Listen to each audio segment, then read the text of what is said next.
Hello and welcome to another episode of the Curbside Chat. That's the video podcast series when we talk about the important topics of the automotive aftermarket with the people who make it happen. I am joined once again by our AIA Chairman, Jason Yurchak, who's going to be the host for today's episode. But before I bring in Jason to introduce today's guest, I'd like to take this opportunity to once again thank our sponsors of this third season of the Curbside Chat. Thank you again for your continued contribution. Without your generosity, this season would not be possible. So without further ado, let's bring Jason to introduce today's guest. Good afternoon, Jason. Hello, JF. It's great to be back for, I guess it's my final episode as AIA Chairman. Been a great experience. That's great, yeah. So, hello, everyone. I'd like to introduce our guest today, Saifullah Sanaye. Saifullah is Professor of Automotive Technology at St. Lawrence College in Cornwall, Ontario. And today we're going to chat about the joint initiative between AIA Canada and St. Lawrence College's innovation in automotive training, which is a program of the Skills Development Fund. Hi, Saifullah. Welcome to Curbside Chat. Hi, Jason. Thanks for having me. Yeah, it's great to have you here. And so let's jump right into it. So I know that you're also a shop owner. So can you share your experience as a shop owner and a professor of automotive technology? Yeah, so I started at the age of about 16. I went through the OIA program and became a licensed technician. When I became a licensed technician, worked in various different shops. From then on, I opened up my own shop. When I opened my own shop, St. Lawrence College actually grabbed me and said, did you want to teach some EV stuff? Because my shop, we specialize in electric vehicles and hybrids. So I got pulled into that and I said, sure, why not try it out? So I got pulled into it and so far I love it. That's where I am. That's great. So there's a shortage of labor in our industry. What would you suggest for resolving the shortage? So resolving the shortage for the automotive industry, I think the best approach would be to take people that are in different industries and want to change and kind of build them up from there. So we'll take people that are completely green and to train them from bottom up. I get a lot of calls from a lot of shop owners, dealerships telling me, do you have anybody? I say, there's nobody that's qualified right now, but I have people that have the ambition, have the drive, that if you molded them yourself, you would make a pretty good technician out of them. So I think how we have the program right now, which is the career exploration program, where we take people from different industries and they want to do a career change. We take people from there and we just kind of mold them into the technician we want them to be, or as per which shop it is, right? So if you're like a front-end shop or an EV shop, you train them as per what you're working on.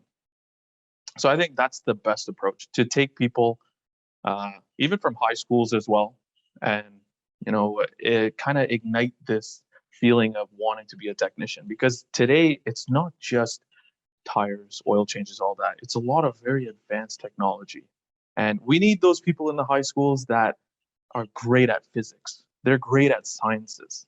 We need those people. So I think that would be a really good way to address the shortage. Get at different avenues. Saif, if I might jump in here, I'm curious, but it's not just about, I guess, automotive. It's to find the people who have interest in skills and want to apply those in skilled trade. From your perspective, we could reach out outside as just traditional automotive and find in other areas people to have that passion and that capacity to apply themselves in automotive, I guess. Yep. Yeah. So even an aerospace engineer, in one of our career exploration programs, we had an aerospace engineer. So he knows lasers, he knew radars, ultrasonic sensors. He could take all those skills that he has and all that knowledge, and it's transferable. We had another one, a NATO bomb diffuser. For 22 years. He would go around defuse bombs for NATO, and he knew how relays worked, how to wire something in series, in parallel, which was amazing. So that is a transferable skill. That's great. And I guess you're very careful with wiring coming from that profession. Yeah. So, as a professor, how do you think we're doing at training the next generation? To be blunt, I don't think we're doing enough. I think we need to start amping it up. We need to start looking at advancing the curriculum. The curriculum is really old. We're still dealing with things which an example would be the blower motor circuits. They used to be a little resistor. Now they're a PWM module, right? Pulse width modulated. That's just one small aspect of it. If I go even more complicated, we don't have things that cover in the curriculum in depth, like controller area networking, LIN communication lines. These are just some of the things that are a challenge for today's vehicles for technicians to diagnose and repair.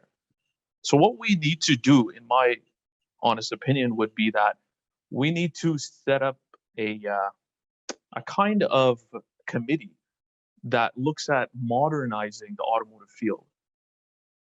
And another thing is that if we set up that kind of committee, speed, that should be a priority. So I'll give you an example. If we implement something, we can't wait 3 years. If we come up with an idea, we can't wait 3 years to implement that idea, because then we're behind again. So we need to establish some sort of committee to say, this is how we're going to keep modernizing the automotive industry, the repair. So we need to take more of a business approach to it than a government approach. Yeah, correct. That's it. And I'll add to that, this is our compounded challenge is whereas other skilled trade might not evolve as fast as our sector, automotive is transforming itself so fast that we need to stay on top so the training remains relevant, right? That is correct. Yeah, for sure. We are seeing changes where a wire in a terminal could be 2 months ago could be that wire has 3 volts. Now the engineer has changed it where you have a whole different diagnostic strategy. It's not 3 volts, it's 12 volts now. So now the technician has to kind of gear his or her mind around to, okay, what are we going to do here? Now I have 3. It was 3 before, now it's 12. How am I going to assess different testing, different pinouts, etc.? Well, that's very interesting, and I'm glad I stayed on the parts side of the business. So, so let's talk about the Skills Development Fund. So, what do you teach, and what's the feedback on the program?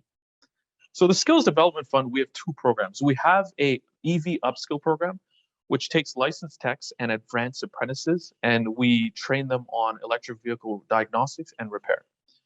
So we'll take someone that has about 30 years experience and we'll say, this is an electric vehicle. Let's start from the ground and basically work our way up and kind of make you an expert on that electric vehicle. The biggest thing is to make them comfortable, because in 8 modules, we cannot make you a complete expert on it, but we will try to get you there where we get you excited into EV and get you comfortable. So when that EV rolls into your shop, you're not just like, whoa, what is this thing? And how am I going to diagnose it? How am I going to repair it? You're going to have a really good, solid understanding of what this vehicle is, how to not injure yourself, and how to do some diagnostics and repair on this vehicle. The other program within the SDF, Skills Development Fund, is a career exploration program. We take people from all walks of life. Like I said earlier, the aerospace engineer, the bomb diffuser technician, a person that has a master's in biology and is thinking to become a mechanic, right? Or anything in the automotive industry. We kind of spark the idea of, hey, do you want to be an automotive service technician or even a service manager, service writer? The subject matter in the career exploration would be customer service, introduction to ADAS, things of oil changes, maintenance, but we geared it mostly around electric vehicle. So that was the biggest thing, that we do maintenance and everything around an electric vehicle. Introduction to automotive around an electric vehicle. Great. So that directly does tie into, the vehicles that are coming tomorrow. So and today. Today. So let's talk about the curriculum specifically. What are the future skills that you see coming down the road, and what are the current gaps in the curriculum to get there? The future skills that are required is a lot of programming. So you're going to need to know how certain computers are programmed, how they're going to react to certain inputs, to certain outputs. When something goes wrong, how are you going to diagnose it? So for us to know how a computer is programmed, that is going to help us in diagnosing and repairing that vehicle. So that is one of the main skills that I think a technician is going to need down the line. Calibration, ADAS calibration, that's huge, and how to do it properly. Because if you don't do it properly, you could cause some serious injury or death can occur, because a vehicle that just starts running off by itself, we all know what could happen there. To kind of fix this shortage of this, the skill, or to help develop the skill, there would have to be some sort of government updating program. So let's say you're a licensed technician. I recommend that we should be updating our skills every 2 years, to be honest, because things change that fast. So I would recommend to have some sort of government program in place where technicians go and they have to do a recertification for updated technology. So if I might step in here, so the Skills Development Fund is a program of the Ontario government. And through that partnership with AIA Canada and the college, you were able to help develop and deliver these programs. At least, do you think it's part of that solution to try to make the trade more available to others, attract new people to this industry? As you said earlier, we have some challenges and we might not going to get there, but is that one of the programs that you think is one part of the solution? Oh, yes, for sure. I think the Skills Development Fund is amazing. It's a great idea. Getting the technicians in there and giving them some upskilling so they can get a bigger paycheck, right? Bigger paycheck means better lives for their families. Same thing with the EVs, the career exploration program, that one as well, where there are people that don't even have a job that have come to that. And seeing that, where you have someone that didn't even have a job, and then a couple of weeks later, they are standing in a shop and they're actually making money for their families and gaining a skill at the same time. I think the SDF, the Skills Development Fund, yes, it will help and it will excite people to get into the automotive, and the current people, it will kind of retain them, keep them excited that, hey, EV is really cool. The reviews that we're getting from the SDF, the two programs, phenomenal. These shops are closing down their businesses for 3 days, 2 or 3 days, completely closing and bringing all of their employees over. So yeah, I do believe that the SDF, the two programs, they are a step in the right direction. That's great. So what does the program and trades in general look like for getting more women into our industry? So that they are women in the industry, believe it or not, they're actually doing, a lot of them that I know are doing a lot better than the males that are in the industry. So the ones that do show up, they really thrive in the auto industry. What should be done in order for us to get more females in it would be to give them incentives. Now, there was an incentive, and I think it caught off on March 2023, where if you identified it as a female, you would get a certain amount more money through your levels, through your 1, 2, and 3. So if we brought that back and added a little more money to that as well, and what we did was we went to the high schools and we took some of those female technicians that are already in the industry and we brought them in for presentations. I think that would spark a lot of interest. I've run some other programs too for the college where we took grades 11 and 12 females and we kind of introduced them to the automotive field. And now a bunch of them, after that, probably even an hour of class, they're like, they want to be technicians, right? So I think if we take females now though, and we get them in the high schools and we get them to present and show them, hey, this is a career path where you can make very good money, and live a very nice life, and that it's not just for the males, it's the female as well. And then another thing too, I had a question asked from one of the students in grade 11, 12. They said, well, it's very dirty. I don't like it. I said, no, nowadays, when you're working on an EV, it's not dirty at all. And I showed her my hands. I said, do these look dirty to you? And I said, I mostly work on the computer nowadays, right? Diagnose from looking at data pins. Majority of the diagnostics I do, I don't even get my hands dirty, to be honest. So we need to put a female figure in front of them and show them the proof that they can be an automotive service technician. So some sort of mentorship program, even with Yeah. female technicians and shop owners to work with others. Yeah, that's it.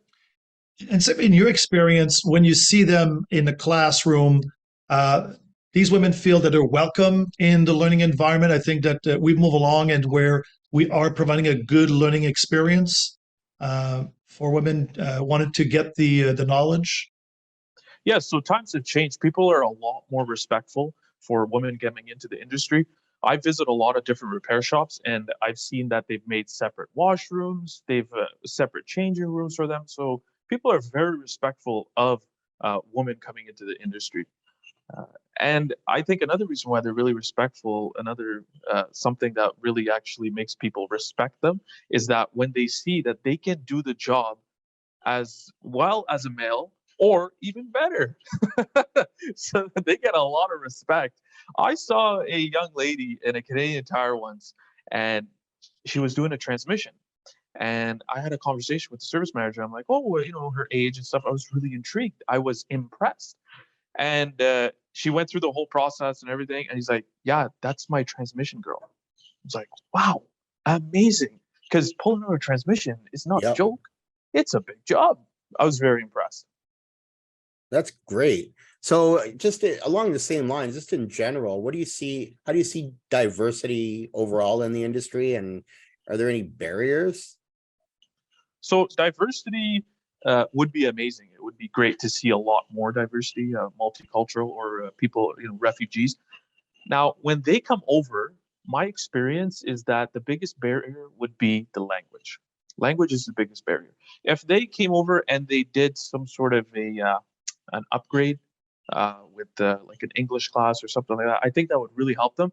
But let me tell you one thing though, these individuals that come from overseas or they come from somewhere else, anything like that, they are highly skilled individuals. So we need to tap into that. We need to tap into those resources where these individuals, when they come over, I ask them to do something. Once they understand it and they're there, they fly, they flourish.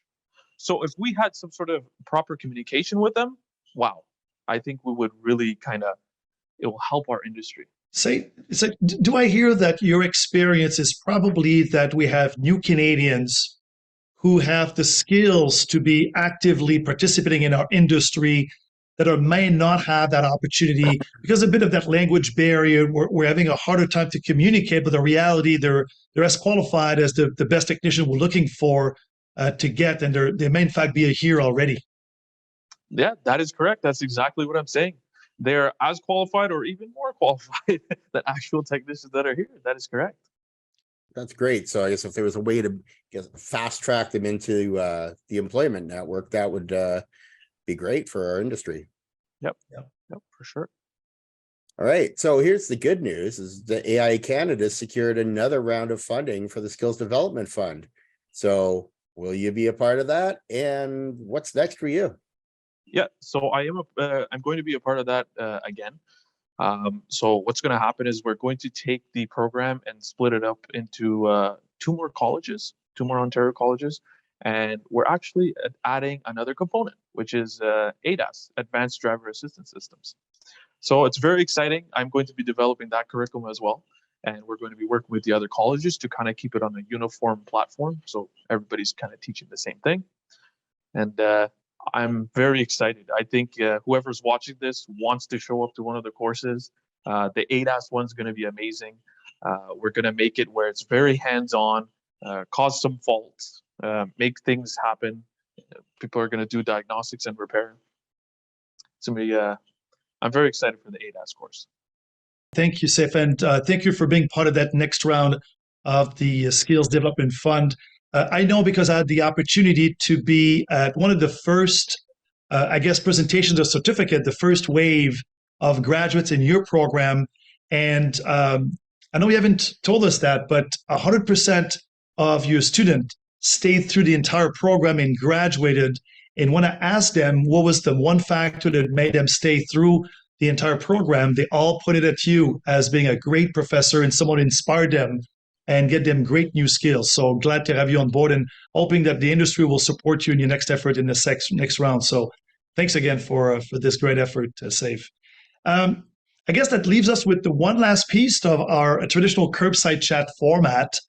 And so we have a few what we called rapid fire questions. So Saif has not heard those questions. So I'm going to give it back to Jason to go through those questions. Jason? All right, Saif, we got 5 questions for you. Tell us the first thing that comes to mind, and you have 2 minutes to answer. What was the make and model of your first car? 1992 Honda Accord. What's your favorite thing about working in the automotive industry? The change in technology and how fast it changes. Great. What are you terrible at but love to do anyways? Welding. Agreed. Yeah. So what's the common myth about the auto care industry that you'd like to debunk? That we're all a bunch of thieves, but we're not. And we're all have clean hands too. Yeah, that's true. So what's the most memorable road trip you've ever been on, and where did you go? It would be, it's kind of nearby, but I really liked it, Prince Edward Island. Great. Well, Saifullah, thanks for taking the time to join us here today on Curbside Chat. It's been a pleasure talking to you, and to everyone out there, thanks for tuning in today. And next one will be your new chairman coming up soon. Thanks for having me. Thanks. Well, thank you, Jason. Thank you, Saif, for all the great time. And again, from all of us at AIA Canada, thank you for joining today. And until next time, well, take care.